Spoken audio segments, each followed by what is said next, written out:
can you give us some estimate about the costing on an annual basis of the plan? The plan for the services for children under 6, as outlined in our vision, has been costed out, and it is the most recent costing has been done by HELP, the Human Early Learning Partnership at UBC, and that model builds on costing models that had been done previously in municipalities.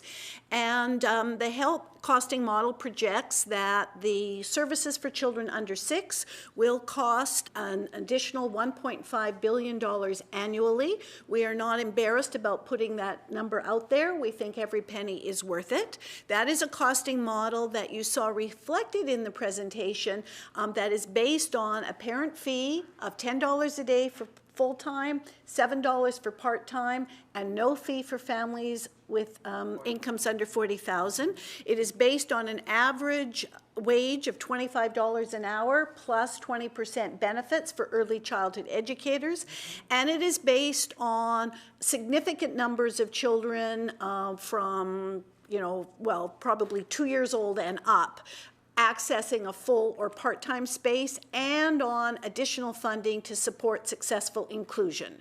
So this plan will cost a bit more than that because there will require additional funding for the school age part of the plan. But it is a well-costed model, and the plan proposes that that budget be implemented incrementally over with initial benchmarks over a real push at the beginning in 5 years and then over 10. And I heard you talking about it and the questioner talking about it as a cost. I think a lot of people in British Columbia will see it as a cost. I see it as an investment. Can you explain why this is an investment rather than a cost? When we say that we think every penny is worth it, it is not only, it is fundamentally because we believe in our hearts that it's the right thing to do, but there is a growing body of research which shows what the benefits are to children, families, the economy, and the public purse.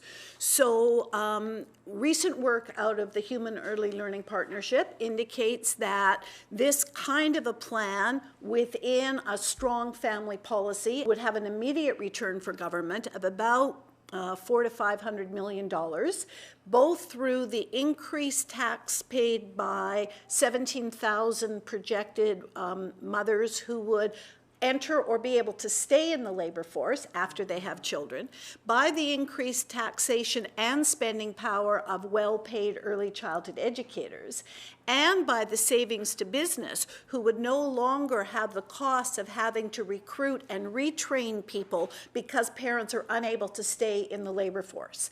And that is mirrored in a bit of longer-term evidence out of Quebec, where a recent study is now showing that 12 years into a program there, the program is more than paying for itself. That is, the increased revenue coming in provincially is more than covering the costs of the program, and there's additional revenue coming in federally through labor force participation rates and increased spending power. So that's an immediate, a pretty immediate economic return to the public purse significantly. There also is, of course, the longer-term impact for children. And so one of the more recent cost-benefit analysis that includes the developmental outcomes for children and mothers' participation in the labor force shows that we would have, for every dollar invested, we would have a return of $2.54. So that's another way of looking at it. And another very recent study done by the Child Care Human Resource Sector Council indicates that public investment in the child care sector has a bigger multiplier effect in terms of the creation of jobs and the spending of money in economies than investing in any other industry or any other industrial sector. So often when governments talk about stimulus spending, what do we see? We see that they're investing in construction kind of jobs, shovel and dirt kinds of jobs. Actually, a pretty traditional economic approach indicates that there is a bigger multiplier effect by investing in childcare than any of those other industries. So those are some of the returns. So I was talking to someone, she's running private preschool for profit, and she was wondering what if she likes how it is right now, and can she still run a program? outside the system? Absolutely, absolutely. So people can choose to come in here. We're not talking about shutting down any programs. If people don't choose to come in, they would have to follow those accountability measures. And we've heard some people don't want to do that, or some communities don't want to do that, and that's fine. That can be their choice. They can keep running and meet the current licensing requirements, and that would be fine.